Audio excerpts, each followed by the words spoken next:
right, next question. Revival Coding asked, I'd like to hear more about James, how James came to terms with retirement and what was really happening in 17 and 18.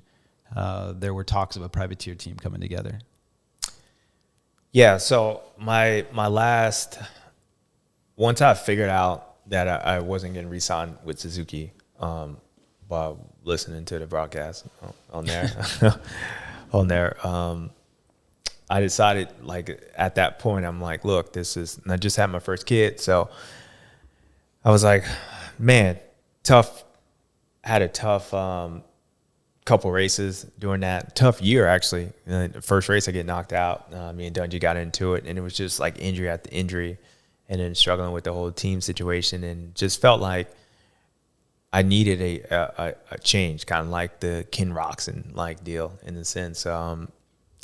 There was just some negative stuff going on, and for whatever reasons, I was planning on in 17 when I stopped. I guess when we stopped at Washougal, like I never thought at that point that was the last time I raced motorcycles. So actually, when I was sitting up there, I was thinking, okay, we're gonna take a break. I'm done. And I talked to Webb after the race, and he was like, look, obviously, like, this year hasn't gone good. We got some preseason testing. We got some new stuff on. And at that point, we were struggling with suspension big time, trying to go back and forth. How was Blake doing then? Blake was hurt too.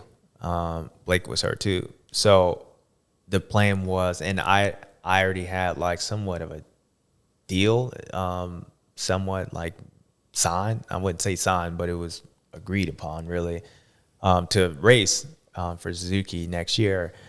We just never done it because they were trying to figure out, we had RCH that year, and I think it was, trying to figure out budgets, and there was a lot of stuff going on. But the whole plan was to go racing the next year. So we were going to do some preseason testing.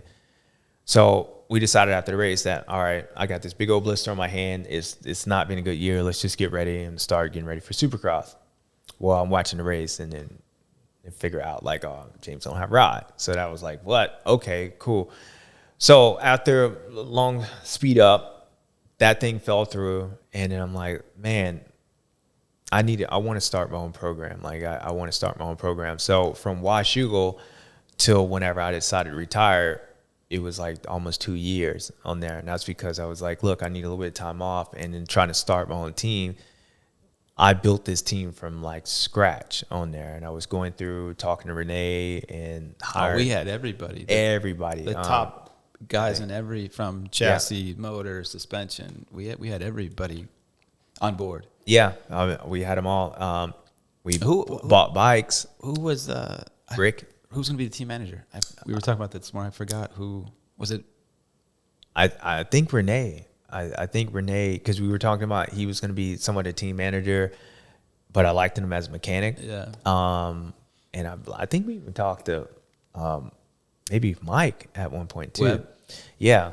And so there was a lot. There was a lot of team stuff. We've padded to the numbers and built out bikes, bought bikes, decided, okay, which bike was going to ride, which manufacturer can help us.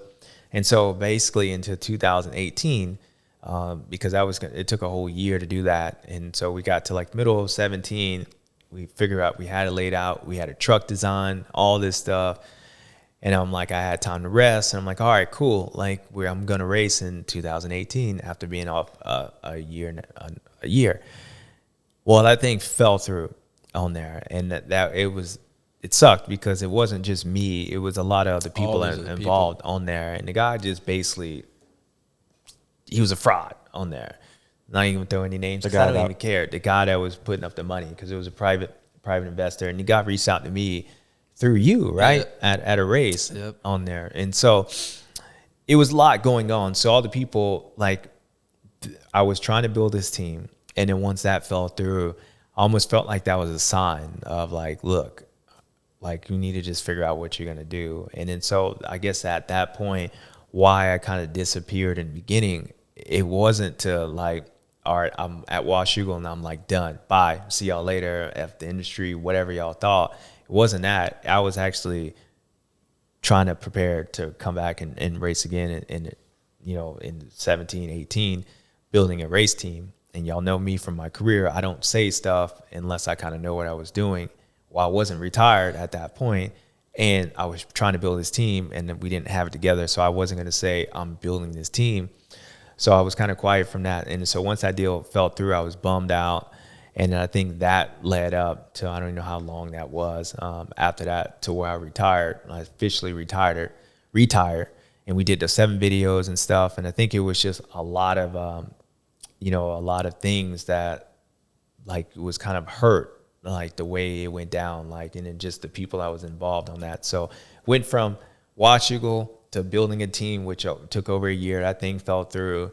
And then it was at that point, that's when we started coming up with a video and said, okay, I'm done racing. So, but I think it would be cool to maybe get Renee or get a couple other people on the show that were a part, or that were going to be a part of that, the team that we were trying to, because again, I think that could be its own. It's a lot to talk about there. It's going to be its own show. Definitely. It was a lot. And I'm leaving out 75% of it. There was so much other stuff that was involved in that decision, like on there. And when as I said before, that feeling of not being nervous on the gate, like at Washougal, and that was the last time I raced. The reason I was starting my own team and doing it different was because, like, I knew, like, I needed to find a way to get that feeling back, and the only way I felt like I could do that was creating a program myself, because I still wanted to race on there, and I still had the love for it, but I knew, like, to be competitive and stuff, I needed to do it, like, my way, to be able to get the best of myself. But, like, to make that decision to retire was part of the reason why I was sitting on the gate and didn't have that nervous feeling. Like, I never felt, even as we were trying to build that team, I never once felt that I was, like, unfinished on there, if that makes sense. So I wanted to come back and race and do it.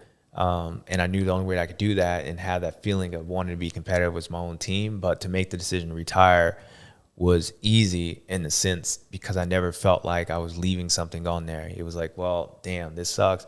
It ain't going through, but I'm okay with making this decision. Plus, I was like almost 200 damn pounds at that point.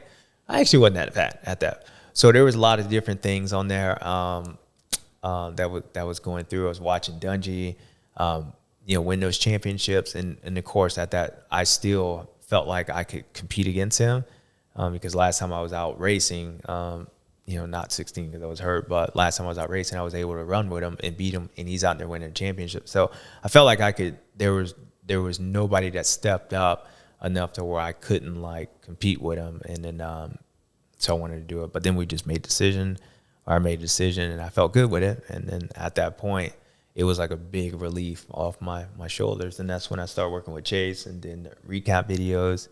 And maybe I'm kind of speeding through. This is over a 4-year period, but a lot of the MIA in the beginning wasn't playing on there. It was a reason why I wasn't talking.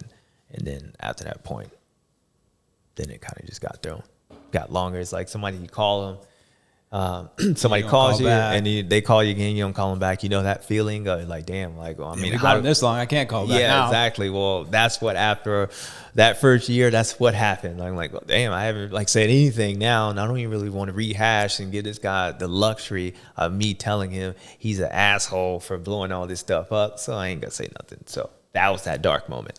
It's like that text, that phone call. So.